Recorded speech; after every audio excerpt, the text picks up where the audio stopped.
Kakak! Kak, buka pintu bilik, Kak! Kakak! Kakak, buka pintu bilik, Kak! Kakak!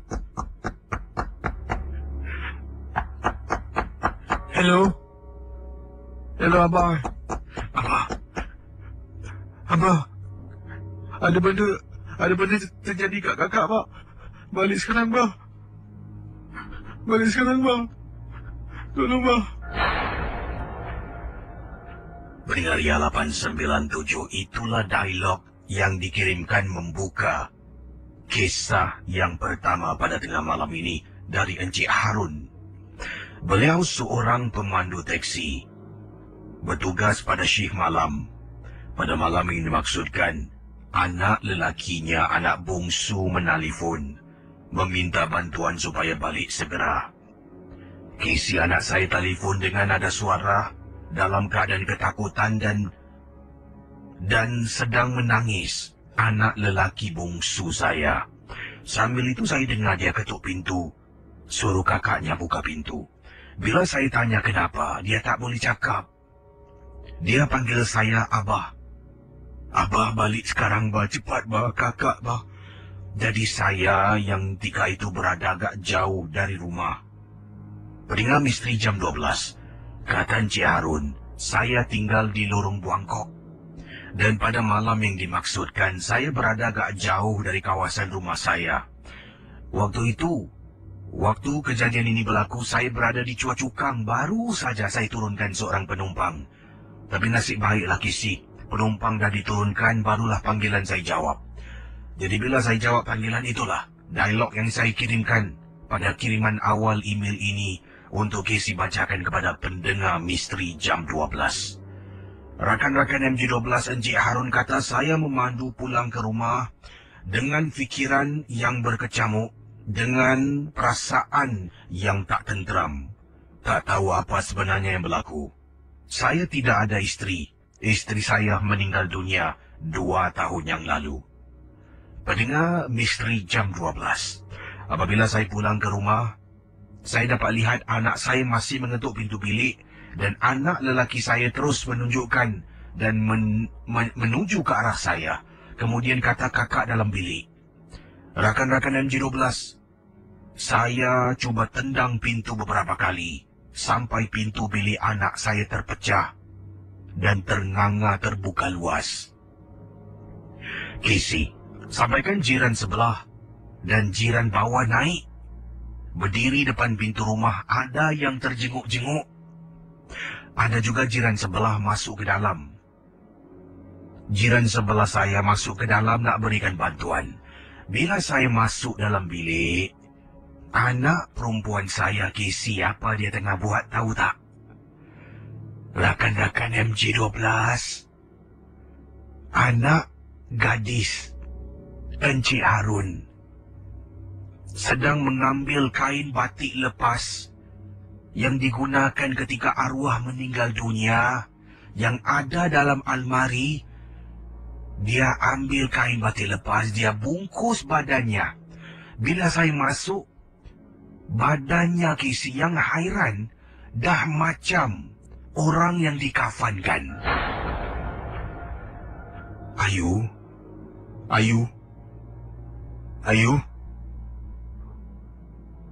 Astagfirullah.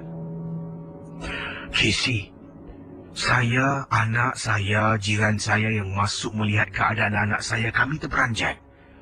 Kisi, bagaimana seseorang boleh bungkuskan badannya begitu ketat kain yang dipakai? Kalau kita yang bungkus diri kita sendiri, tak mungkin kita boleh buat serapi yang anak saya buat.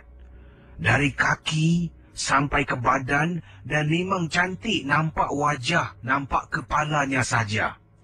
Rakan-rakan MG12, Encik Harun katanya fikiran saya tak tenteram melihat keadaan anak saya yang cukup menakutkan.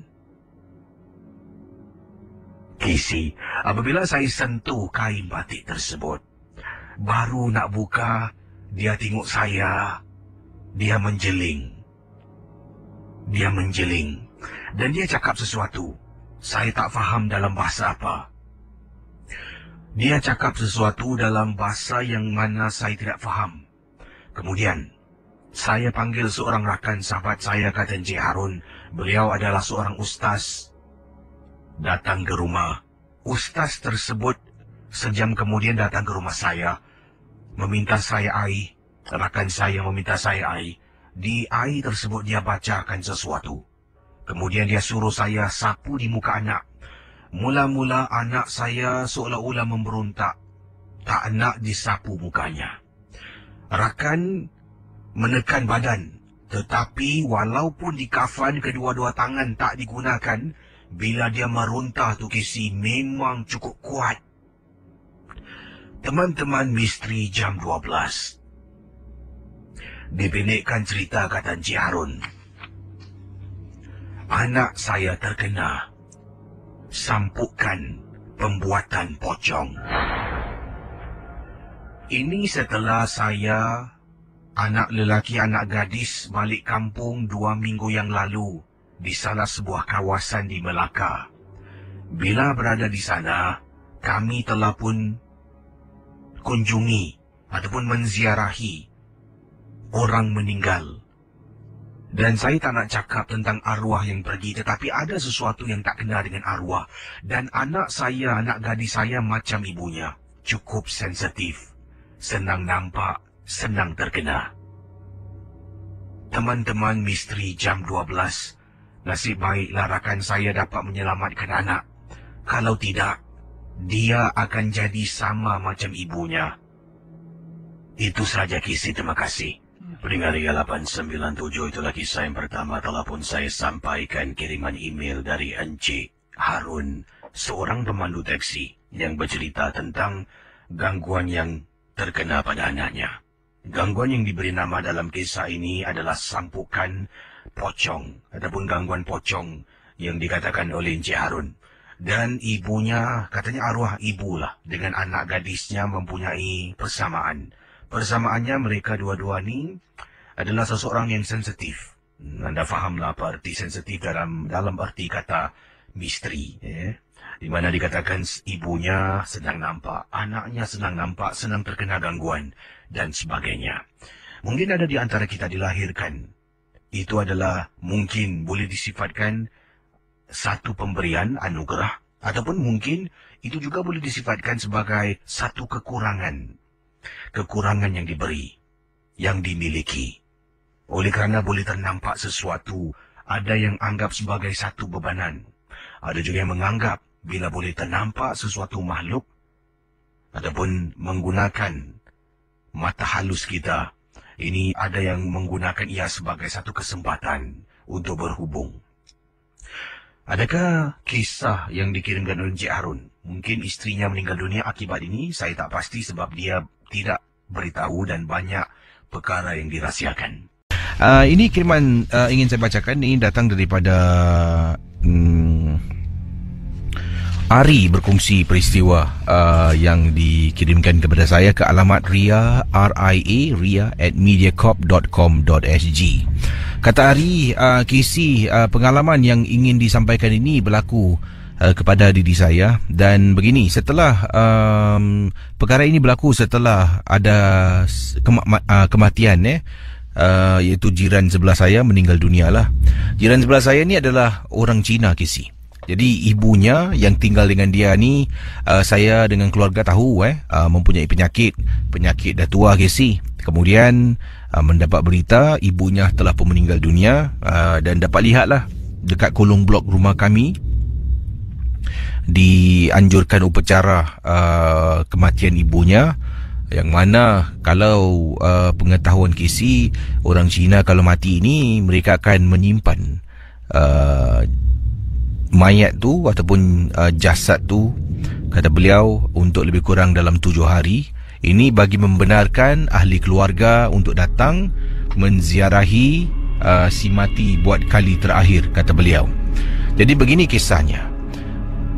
Kejadian ini terjadi hanya selepas ada kematian ini. Bilik saya ni dekat tepi koridor, Kisi. Jadi kalau orang lalu lalang depan koridor rumah saya ni, saya akan dengar lah bunyi telapak kaki, bunyi orang berbual. itu satu perkara yang itu satu benda. Kalau ada bilik dekat tepi koridor, kadang-kadang pun nanti pada waktu malam dengar orang berjalan. Nak-nak waktu malam bila sunyi. Jadi apa yang terjadi, saya ni dalam bilik ada komputer. Saya suka main game pada waktu malam. Bila main game, saya akan buka tingkap kisi. Anda bayangkan, kejadian ini, pengalaman ini diceritakan, kisah yang diceritakan ini berlaku di rumahnya dekat kawasan Marine Parade, di salah sebuah blok di Marine Parade. Jadi beliau ni ada sebuah bilik, biliknya ada tingkap bilik kalau buka dekat luar tu adalah koridor tempat orang jalan kaki lah, lalu lalang pergi ke rumah, untuk pulang ke rumah. Dan bila dia main game dekat komputer, dia duduk dekat meja komputer, dia akan bermain game, tingkap bilik tu akan dibuka. Katanya di sini waktu malam memang sejuk Casey. Saya suka angin waktu malam dekat kawasan Marine Parade ni, memang dingin. Yelah, maklumlah, rumah dekat dengan laut, dekat dengan pantai, memang berangin sangat-sangat. Jadi sedang saya duduk dekat komputer, kadang-kadang nanti nampaklah jiran sebelah lalu, lalu nak balik rumah, lalu nak pergi ke lift lobby.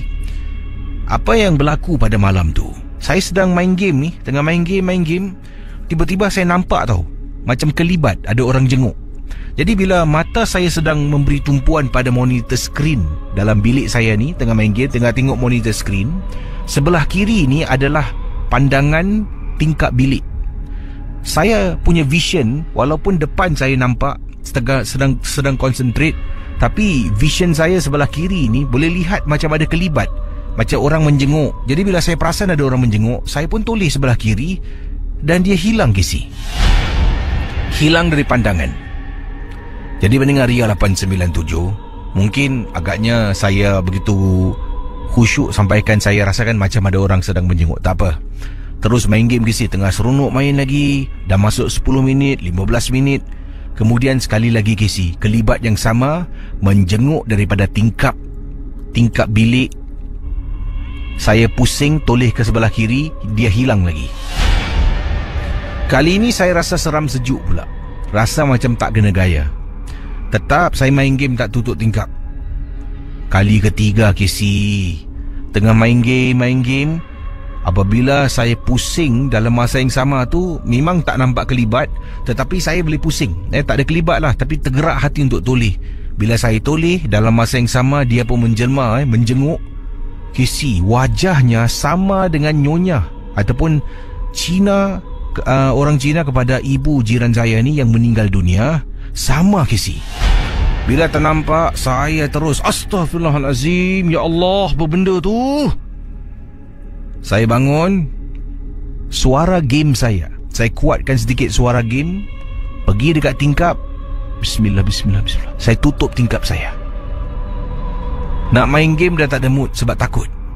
Saya baring dekat atas katil saya kebetulan betul-betul tepi tingkap. Saya baring, katanya untuk legakan fikiran, tapi tak boleh Casey. Dia main ketuk-ketuk tingkap Casey, 2 kali dia ketuk, tuk. Saya angkat bantal, tarik selimut, pergi ke ruang tamu, tidur dekat ruang tamu Casey. Sampailah ke pagi.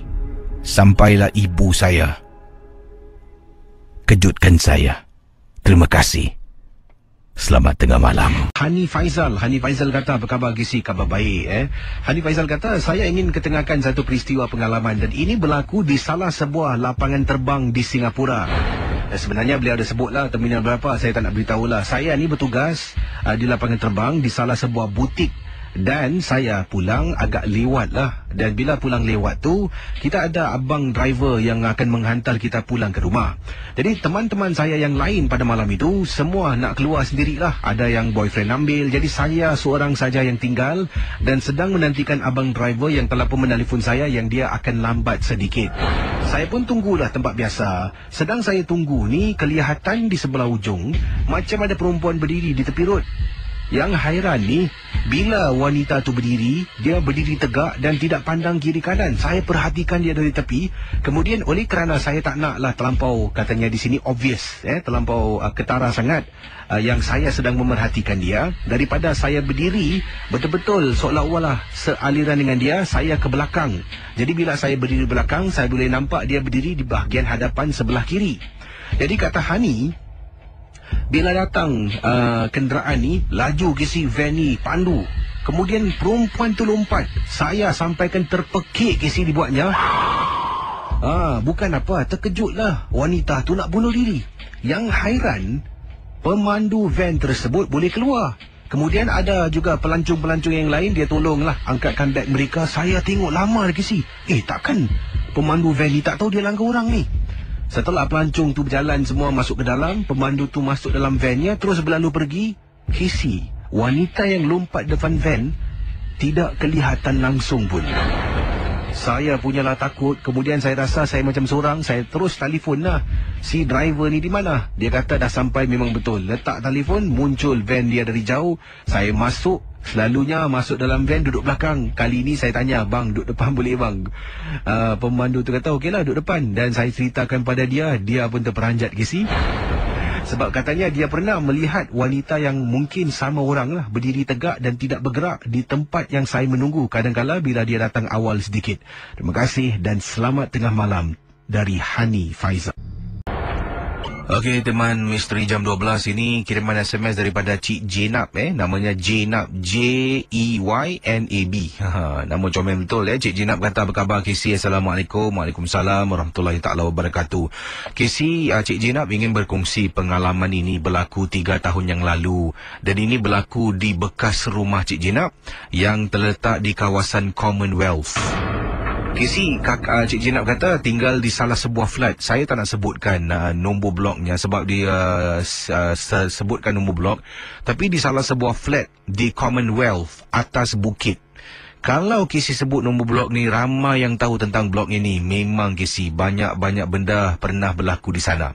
Dan Casey, 3 tahun yang lalu, beberapa minggu sebelum nak berpindah, macam-macam gangguan. Seolah-olah rumah tu, penunggu dalam rumah tahu yang kami sekeluarga nak berpindah ke tempat yang baru. Jadi Cik Jenab menceritakan, cuba Casey bayangkan, malam hari tengah tidur, boleh rasa orang tarik-tarik kaki. Pada mulanya ingatkan mungkin kaki ini simpul biawak ke semut-semut ke, kata Cik Jenab. Tapi lama-kelamaan, bukan saja katanya Cik Jenab yang terkena, malah anak gadis Cik Jenab yang berusia 17 tahun pernah tanya. Katanya, Mama, semalam malam Ayu tidur, rasa macam ada orang tarik kaki. Jadi Cik Jenab mengatakan dia pun mengalami perkara yang sama, tapi dia tak nak beritahu anak. Saya tak nak beritahu anak saya, kata Cik Jenab. Saya rahsiakan perkara tersebut kerana takut anak akan takut. Jadi saya pun kata pada anak, mungkin agaknya kalau kita penat, saya pun mulalah keluar hujah-hujah yang tak masuk akal. Tetapi dia yakin kisi dengan kata-kata saya, kata Cik Jenab. Jadi dia kata mungkin agaknya itu kalau penat ke, kaki lemah, lengur, jadi tarikan kekejangan otot dan sebagainya lah. Saya tak pasti apa yang dijelaskan sebab Cik Jenab tak kirimkan SMS. Tapi yang kisah selanjutnya ni, anak juga beritahu, Mama, semalam malam tengah tidur ada orang tarik-tarik lagi ibu jari, macam ada sesuatu. Jadi saya pun tanya, jadi Ayu buat apa? Anak saya kata, Ayu terbangun lah. Bila bangun tengok depan katil tak nampak apa-apa. Saya pun diam. Kisi, minggu yang terakhir benda ni dah main kasar. Saya cuma setakat kena tarik-tarik kaki. Bila bangun tengok tak ada apa-apa. Anak saya Kisi, minggu yang terakhir, sedang dia nyenyak tidur, benda yang sama berlaku. Ada orang tarik-tarik ibu jari kakinya. Pertama kali dia terkena, dia diam. Dia tak layan, buat bodoh. Kisi, beberapa kali kemudian pada malam yang sama, dia bangun dan cuba tengok depan katil. Alangkah terperanjat Kisi. Nampak macam ada makhluk. Tak tahulah jentinanya apa, wanita ke, lelaki ke. Tetapi benda tu sedang menyangkung depan katil, rambut panjang menutupi muka. Anak saya sampai terpekik sekuatnya. Saya, suami, sampai terbangun.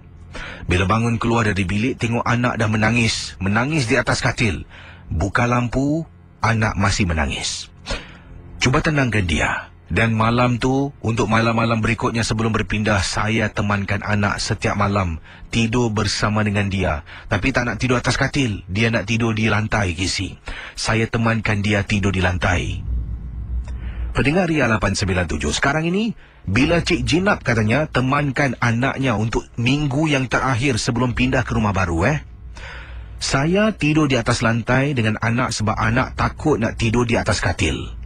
Jadi apa yang berlaku? Anak saya tidur, mukanya menghadap almari. Saya tidur, wajah saya, muka saya, badan saya menghadap bawah katil anak. Casey. Sedang nyenyak tidur, saya terbangun di waktu malam. Dan terperanjat Casey apabila ternampak di bawah katil, macam ada nenek tua rambut putih sedang baring di sebelah saya. Bila saya nampak, saya pejam mata istighfar, badan saya pusingkan dan terus peluk anak saya. Belakang saya macam ada kuku, satu jari garuk dekat belakang Casey. Saya langsung tak nak bergerak. Dan Alhamdulillah, kata Cik Jinab, 4 hari kemudian kami berpindah. Seolah-olah rumah tu tak terima. Saya, suami dan anak nak tinggalkan rumah itu dan pergi ke rumah baru.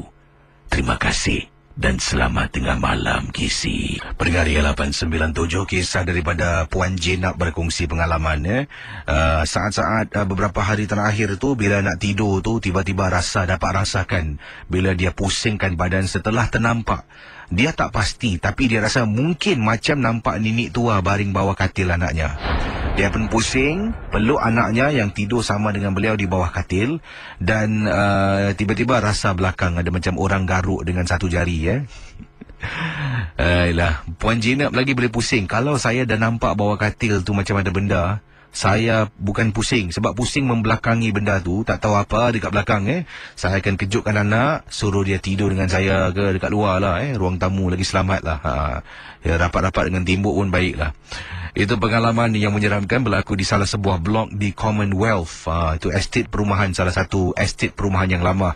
Kalau dulu saya tinggal Tanglin Hawk. Kalau naik taksi selalu saya dengar ibu kata, Tanglin Hawk Cap Lau. Ingat lagi tak? Siapa sini teman-teman di Facebook yang tinggal di Tanglin Hawk? Jadi naik taksi, Uncle Tanglin Hawk Cap Lau. Dia tahu bagaimana kan? Pandu.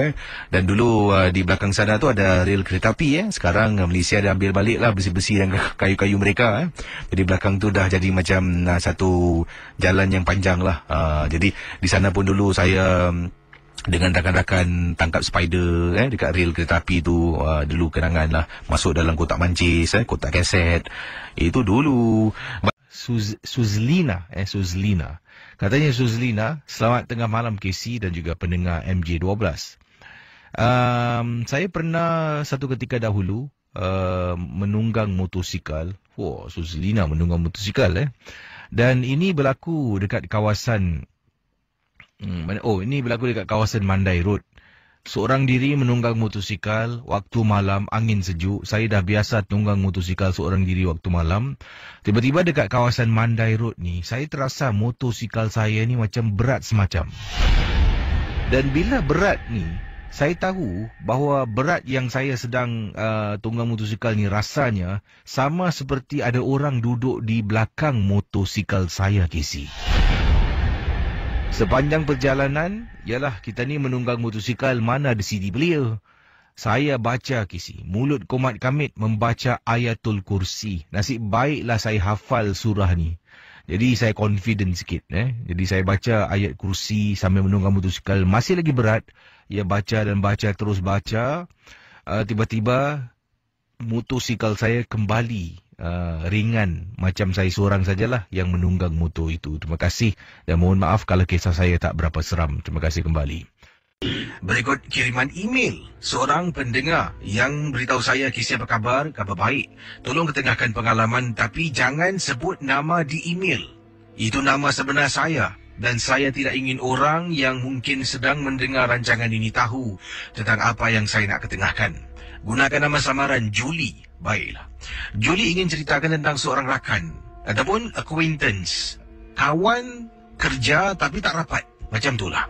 Namanya S. seorang gadis. Julie dan S, mereka berdua adalah seorang pramugari ataupun air stewardess. Bertugas bersama dengan salah sebuah syarikat penerbangan. Di sinilah mungkin SIA, mungkin Silk Air, mungkin Qantas dan sebagainya. Tak nak beritahu anda syarikat mana, tapi salah sebuah syarikat penerbangan.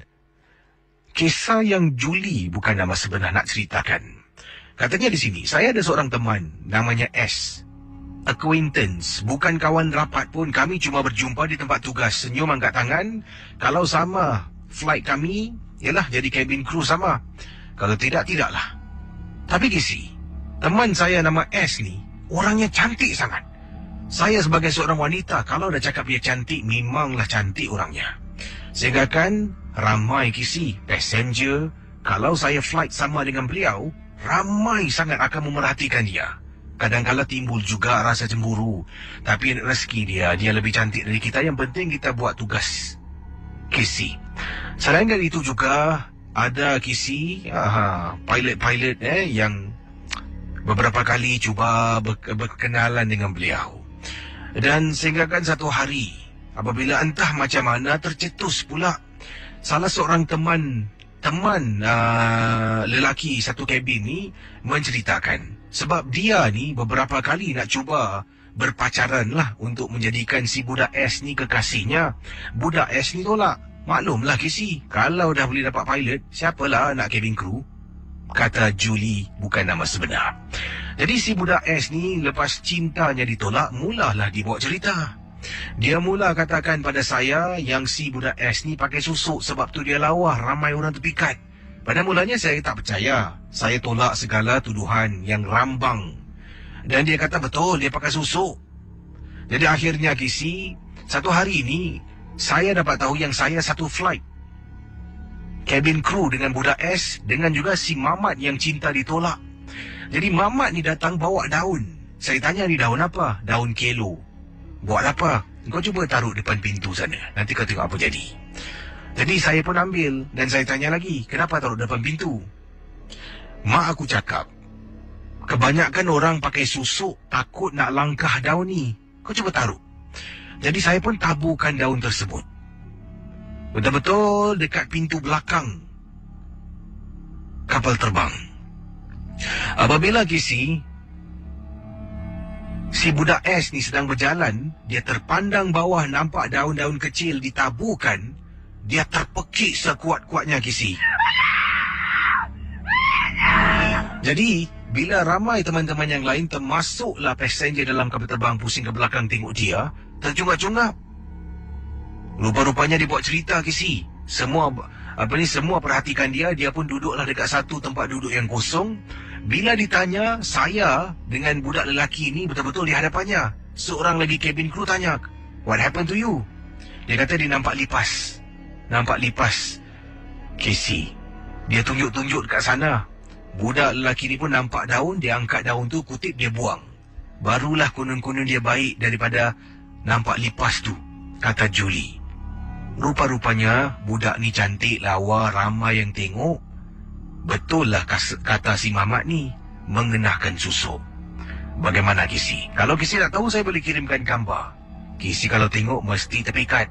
Tapi ingat Kisi, itu yang Kisi nampak di luaran. Di dalamnya tidak ada sesiapa pun yang tahu. Kisah selanjutnya yang ingin saya bacakan, ini adalah pengalaman daripada teman kita. Benar ataupun tidak, Misteri Jam 12 hanya satu hiburan. Kita teruskan kisah yang terakhir pada malam ini di Ria 897 FM.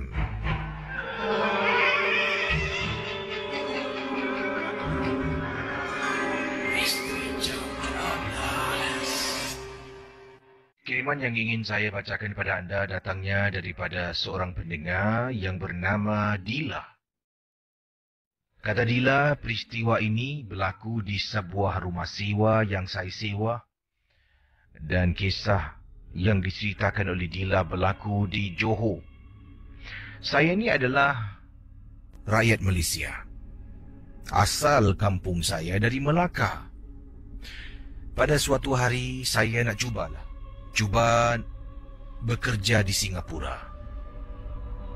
Biasalah Casey, mata wang Singapura kalau kita convert kepada ringgit Malaysia memang tinggi. Ramai teman-teman saya pun dah mendapatkan pekerjaan di sana. Pekerjaan pun yang mereka dapatkan bukanlah yang susah-susah, di mana menjadi attendant minyak, ada yang juga bekerja di factory. Kasi bayangkanlah, kalau di Malaysia kita bertugas cuma dapat RM1,400. Di Singapura dapat $1,600. Tak ke double. Tapi masalahnya ulang alik tu. Saya ada lesen motor. Setelah saya dapat pekerjaan, saya pun mencari rumah untuk saya sewa. Rumah ni adalah sebuah rumah flat. Ini lama dahulu. Tapi sekarang rumah flat yang disebutkan ni dah tak wujud lagi. Dah terbengkalai. Dengar-dengar dah nak dirubuhkan kalau tak silap saya, katanya Dila. Daripada rumah saya di Johor, saya akan menunggang motosikal untuk ke Singapura bertugas. Bertahun saya buat kerja ni. Alhamdulillah rezeki Casey. Bukan senang nak cari rezeki, tapi kalau usaha, kita akan dapat apa yang kita impikan. Jadi setelah saya dapat kumpul duit yang secukupnya, saya mula buka dan meniaga kecil-kecilan di kawasan rumah saya di Melaka. Tapi pengalaman saya tentang sebuah rumah yang saya sewa. Ini di Johor, sebuah rumah flat. Saya tinggal di tingkat 4. Hampir setiap malam, 12:30 malam sampai pukul 2 pagi.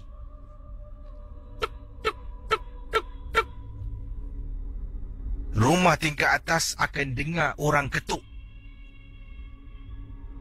Mengganggu tidur saya. Mula-mula saya buat bodoh sebabnya saya orang baru yang baru sewa rumah dekat situ.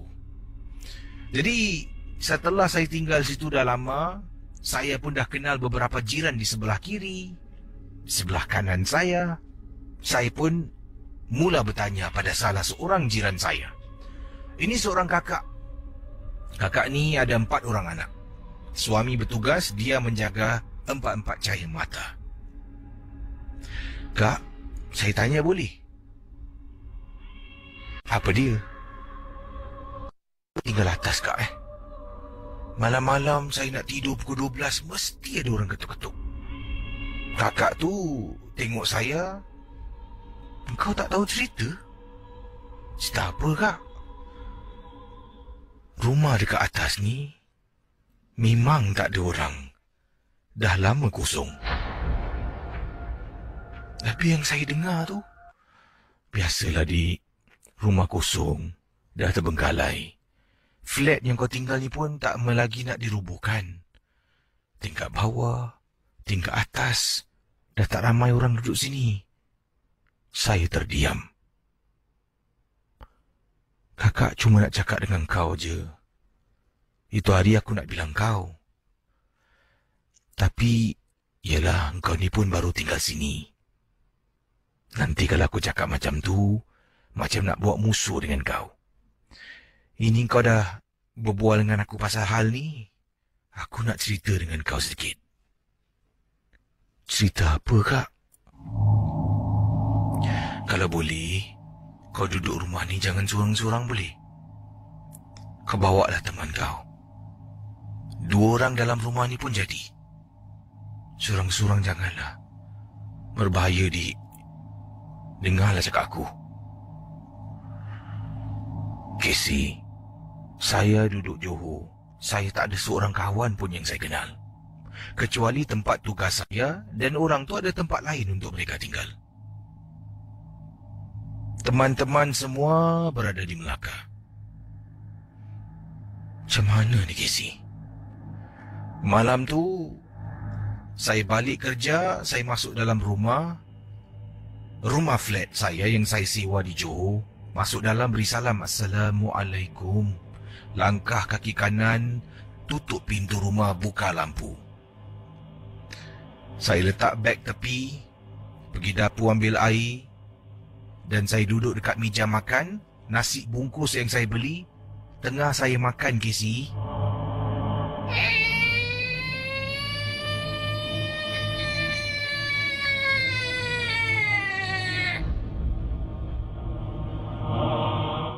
Kata Dila, saya dengar dalam rumah yang saya sewa, rumah flat ni, Casey. Dengar suara orang macam meringik. Tajam suara, terperanjat saya dibuatnya. Siapa tu? Tak kelakar? Astaghfirullahaladzim, bismillahirrahmanirrahim. Saya makan lagi. Tengah makan,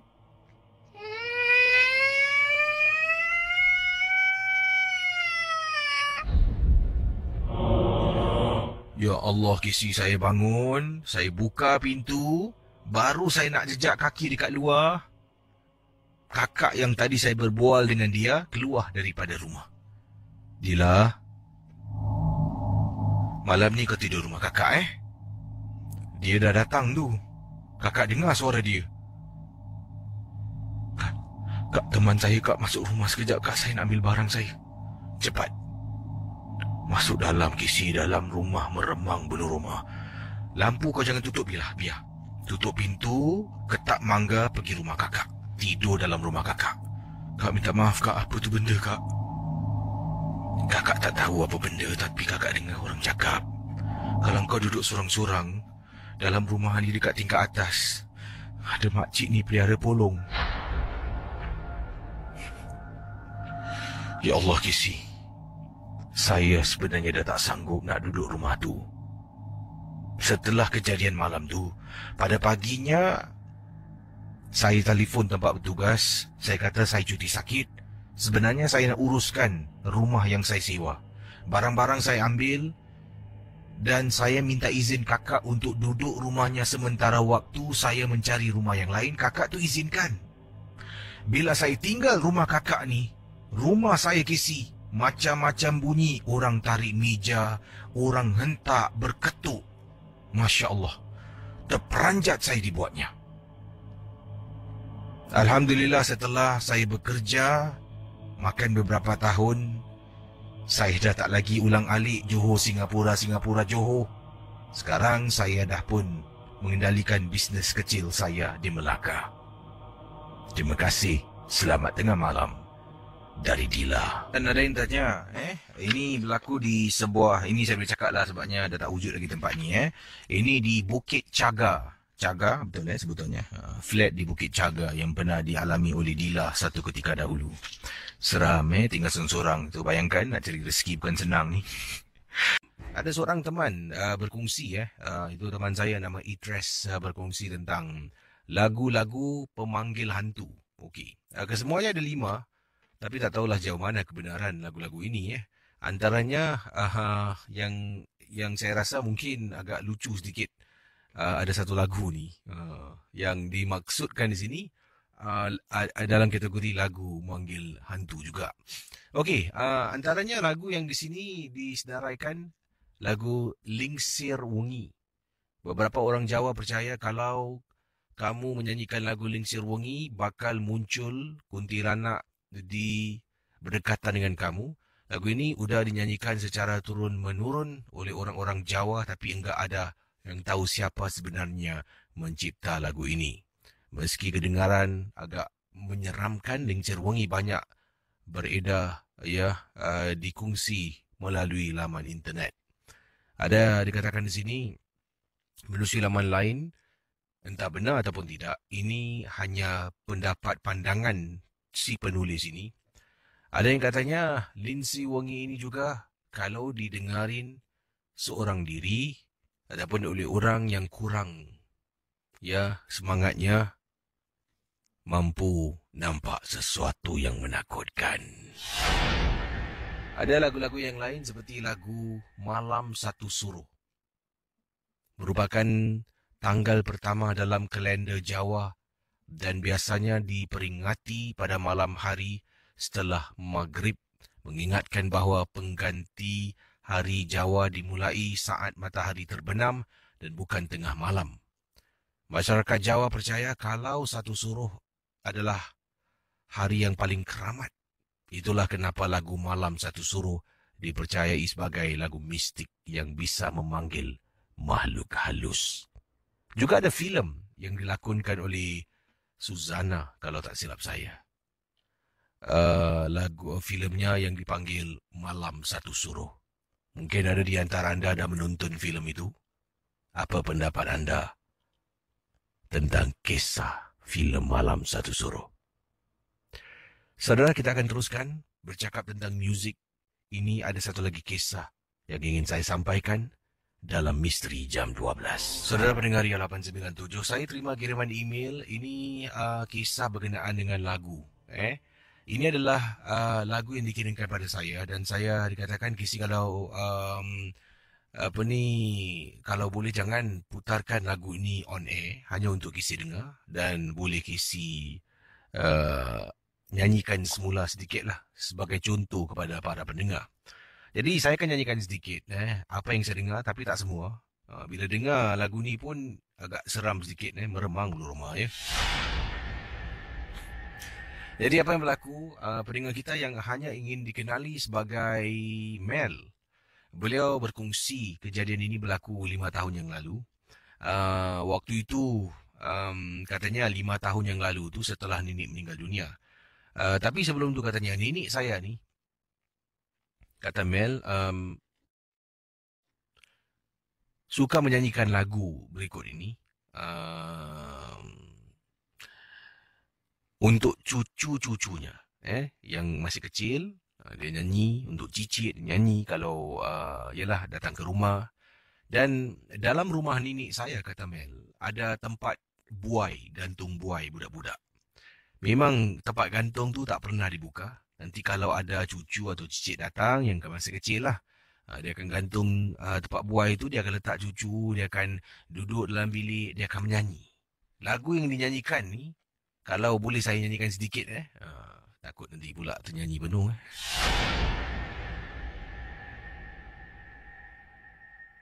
Bunyi dia macam ni. Anda bayangkan dia sedang letakkan cucu ataupun cicitnya di buai, kemudian dia hayun buai itu, dia enjut buai itu sambil dia menyanyi. Ini audio rakaman suara neneknya yang saya tak dibenarkan untuk keudarakan, saya cuba bunyikan. Dida dida dida da, cucuku kini sudahlah besar, sudahlah besar. Dida dida dida da. Jadi saudara pendengar Ria 897, itu contoh kalau sedang mendengar. Setelah nenek meninggal dunia, lagu itu menghantui kami sekeluarga. Malam-malam tengah tidur, dalam bilik nenek, tidak ada orang berani tidur dan take over bilik nenek saya. Semua takut. Tengah duduk dekat ruang tamu sorang-sorang, nanti nampak seolah-olah susuk tubuh arwah sedang duduk dekat atas lantai. Tangan sedang pegang sesuatu di hadapan macam buai. Dengar dengan jelas suara arwah menyanyikan lagu yang sama.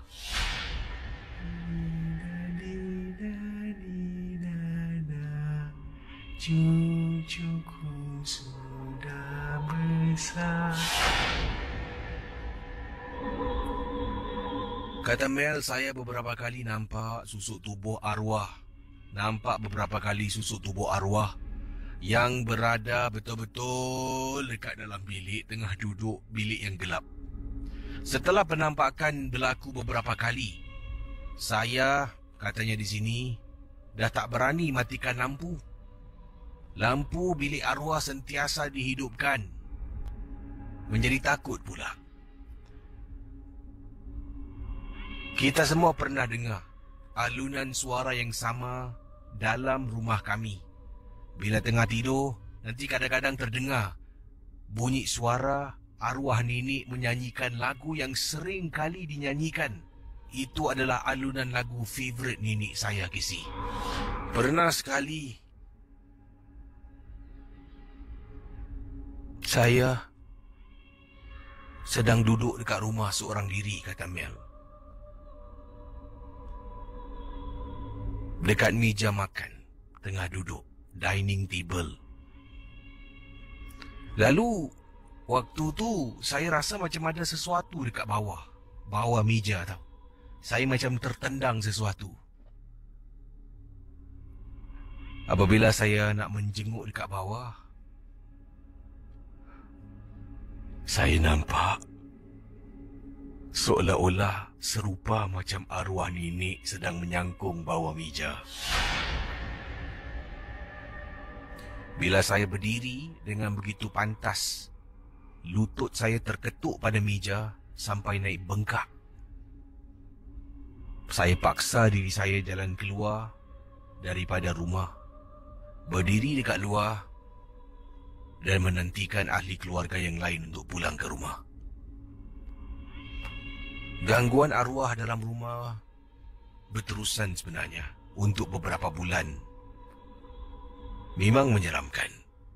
Sampai ke saat ini, kalau Casey dengar lagu yang saya kirimkan, itulah suara arwah nenek. Tapi Casey tolong jangan putarkan on air. Casey dengar dan Casey cuba nyanyikan. Terima kasih. Selamat tengah malam. Dari Mel.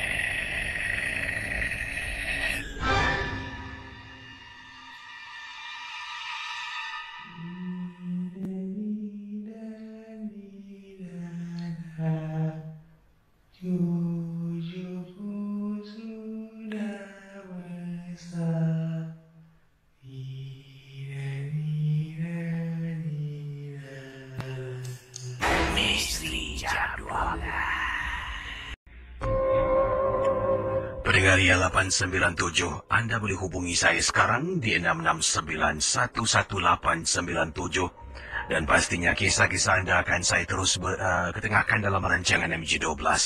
Baik, hello Ria, siapa di sana tu?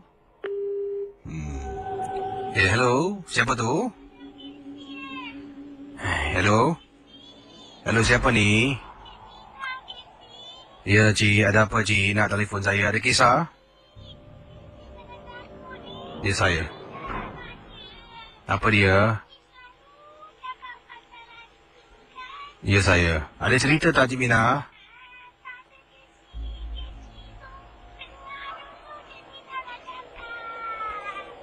Ya, tak apa. Terima kasih, Makcik, Mohon maaf lah. Baik.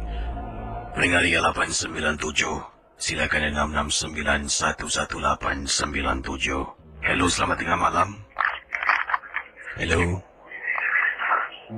Hello? Ya, siapa bercakap tu? Nama saya Afi. Dan ini panggilan dari mana ni, Afi? Hougang. Dan pengalaman anda tentang apa ni? Silakan. Tentang macam ni, ada orang ketuk rumah kita tapi bila kita buka kan, angin kuat masuk lah. Saya dengan Itu berlaku gangguan ketukan di luar rumah anda ni jam berapa ni? dalam pukul malam lah, dalam pukul 1 lebih tu.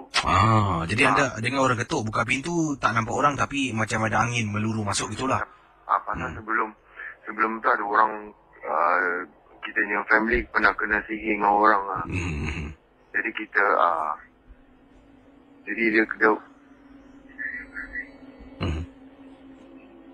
jadi dia ketuk rumah tu kan. Bila dia ketuk 3 kali. Pasal kita order McDonald's. Jadi bila kita buka pintu je, dia tak ada. Saya cakap, asal McDonald's datang siang sangat. Terus adik saya kan yang perempuan tu sedang kena sampuk. Jadi saya pergi kat dia, saya tengok dia macam sesak nafas. Itu je lah pengalaman saya. Yang awak tinggal di kawasan Hougang, tempoh hari baru saya telah pun dibawa survey salah sebuah kawasan dekat Hougang. Itu dekat longkang besar di Avenue 7. Anda pernah ke sana? Oh, pernah. Dia dekat masjid tu.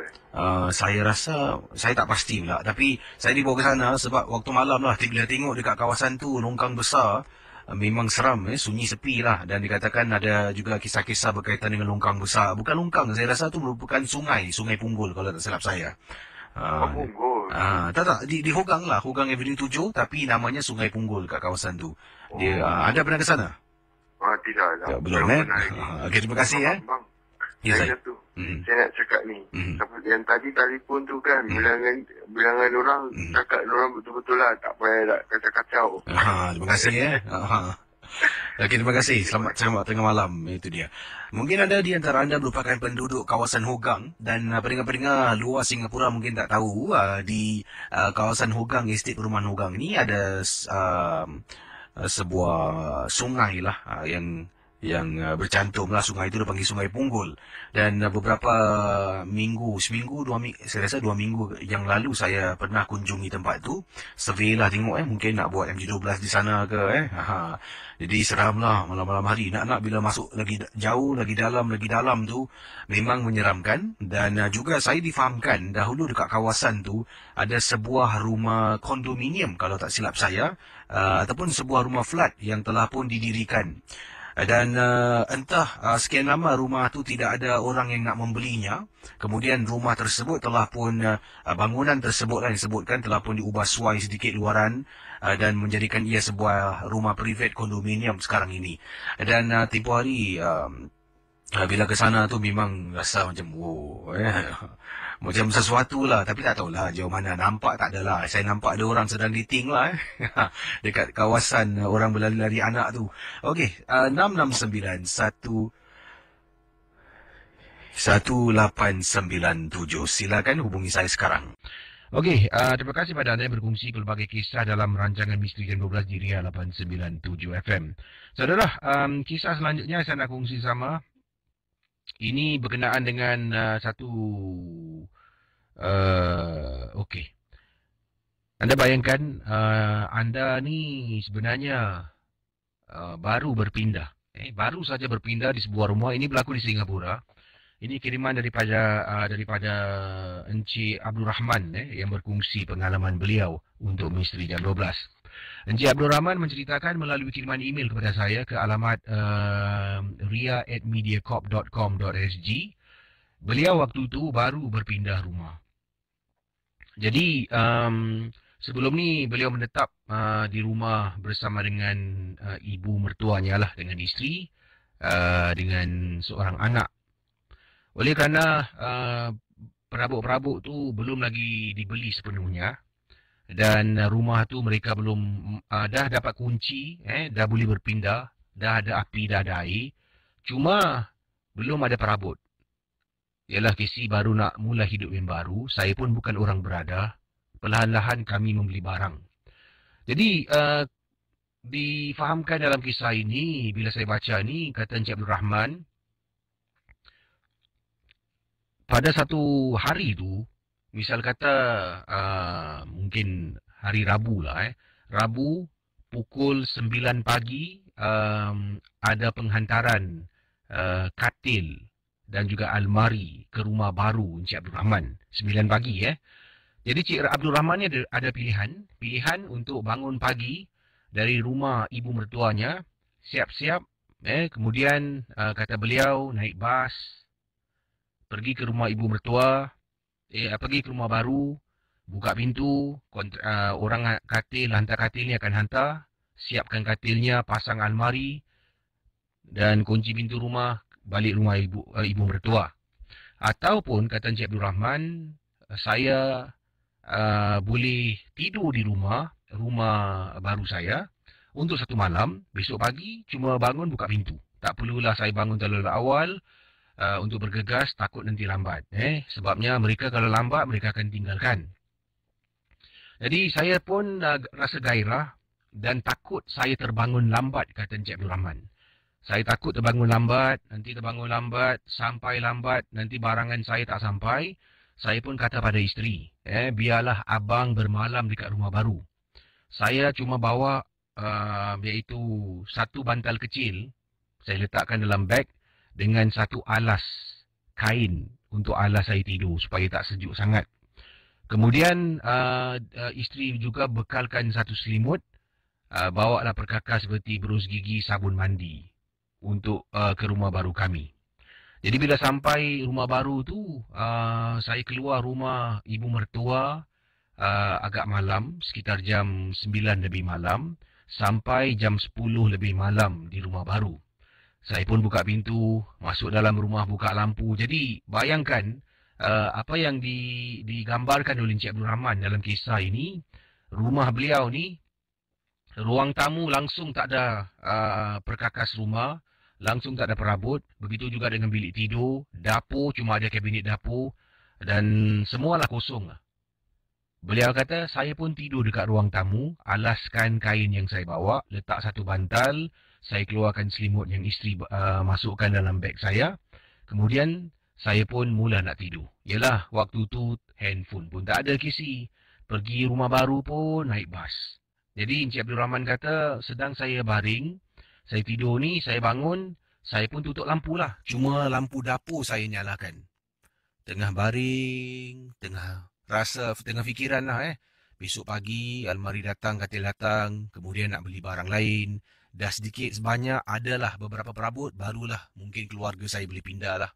Sofa semua nanti bolehlah kisi. Cuma yang penting, mesti ada peti ais, televisyen untuk anak-anak, mesti ada katil untuk anak saya, untuk saya dengan isteri dan almari. Yang lain tak penting sangat lah. Jadi, sedang saya tidur, inilah kisah yang diceritakan oleh Encik Abdul Rahman di rumah baru. Dan rumah ini adalah sebuah rumah resale ataupun rumah beli semula yang beliau miliki. Kita teruskan kisah dalam Misteri Jam 12. Misteri Jam 12. Why are you doing this to us? Waktu tu saya sedang baring dekat ruang tamu. Oleh kerana rumah tu kosong, apa jua bunyi saya boleh dengar. Ada pantulan echo kisi. Mula-mula saya dengar bunyi pintu. Salah satu pintu rumah tu memang benar. Kalau kita tolak, buka ataupun tutup, dia ada bunyi karat pada pintu berkenaan. Jadi pendengar Ria 897 FM. Kata Encik Abdul Rahman ketika saya sedang baring, dengan jelas saya dengar pintu bilik yang dimaksudkan itu bergerak. Sebabnya hanya pintu tu bergerak, baru akan ada bunyi. Tapi saya pelik sih. Cara pintu tu bergerak, kalau mungkinlah pintu tu memang bergerak, oleh kerana ditiup angin. Sebab saya buka semua tingkap. Panas kisi. Rumah pun tak ada kipas. Jadi saya buka tingkap ruang tamu, tingkap bilik. Tapi kalau betul pintu tu bergerak kerana ditiup angin, kemungkinan saya tak kisah. Kalau dia tiup angin, dia akan bergerak sekali. Tapi kali ini, waktu tu, pintu yang difahamkan rosak. Bunyi seolah-olah ditolak, ditarik, ditolak, ditarik. Pada malam yang mana saya bermalam di rumah baru kami.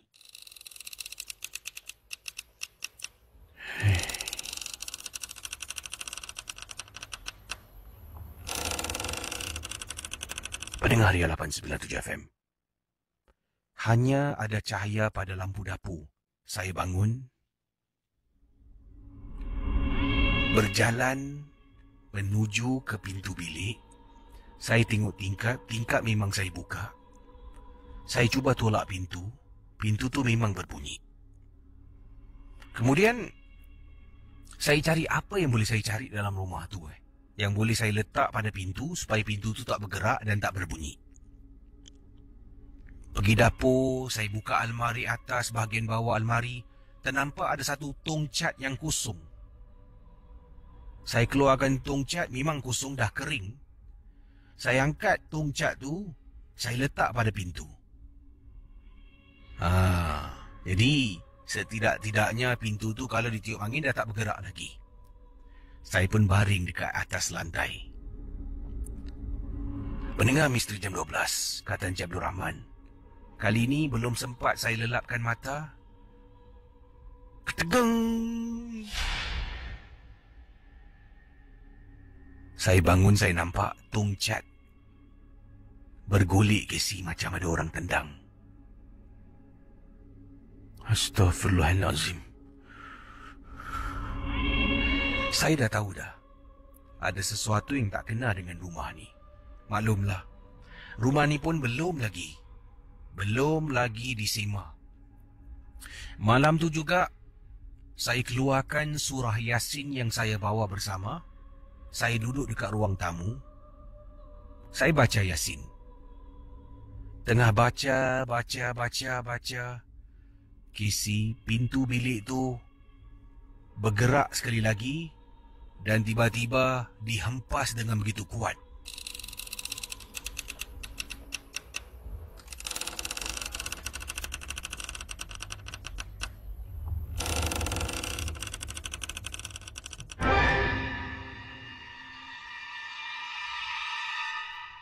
Saya tetap membaca dan terus membaca sampaikan pergerakan pintu berhenti dengan sendirinya.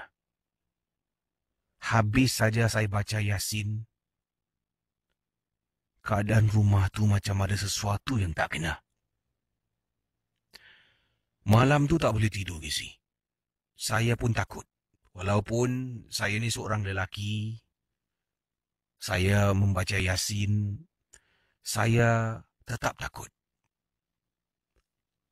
Saya terpaksa buat perkara berikut ini. Saya bangun, pergi pintu depan, buka pintu depan. Kemudian saya buka lampu. Lampu bilik 1, lampu bilik 2. Rumah tu cuma ada 2 bilik tidur.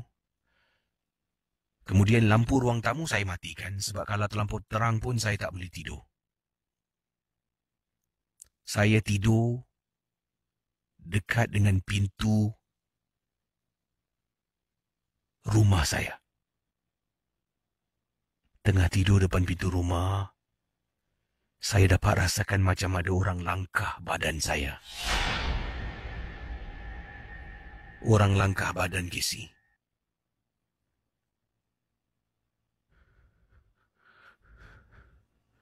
Saya terdiam seketika.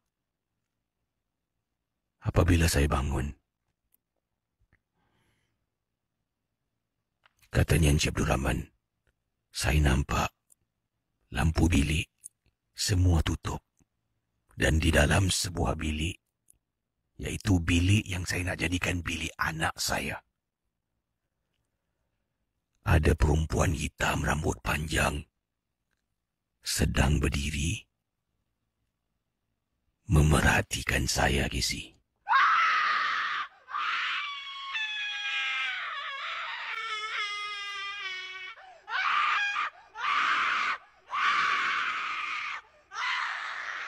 Mendengar rancangan Misteri Jam 12 di Ria 897 FM. Kisah Encik Abdul Rahman tadi menakutkan dan menyeramkan. Tapi ada sebenarnya kisahnya adalah lagi yang mana setelah dia ternampak susuk tubuh wanita yang memerhatikan beliau yang katanya ternampak lembaga hitam seperti wanita yang sedang memerhatikan saya sedang tidur depan pintu, beliau menjadi takut dan akan tetapi beliau melawan perasaan tersebut sambil dia duduk dekat depan pintu rumah. Sambil tu dia tetap membaca Yasin. Sampaikan terlalu penat, dia pun tertidur di hadapan pintu rumah. Bayangkan, kalau jiran lalu nampak Cik Rahman tidur dalam bilik, dalam rumah yang kosong tu, mesti jiran tu terperanjat. Tapi Alhamdulillah, keesokan pagi delivery sampai. Dia pun pada pagi tu juga telah pun mendapatkan beberapa orang kawan untuk sama-sama membaca doa selamat dan mendapatkan seorang teman untuk semah rumahnya. Dan sebelum berpindah, rumah tu telah pun dibersihkan. Bersihkan ni bukan bersih kemas apa bersihkan secara semah lah yang dilakukan oleh Encik Abdul Rahman. Terima kasih pada Encik Abdul Rahman.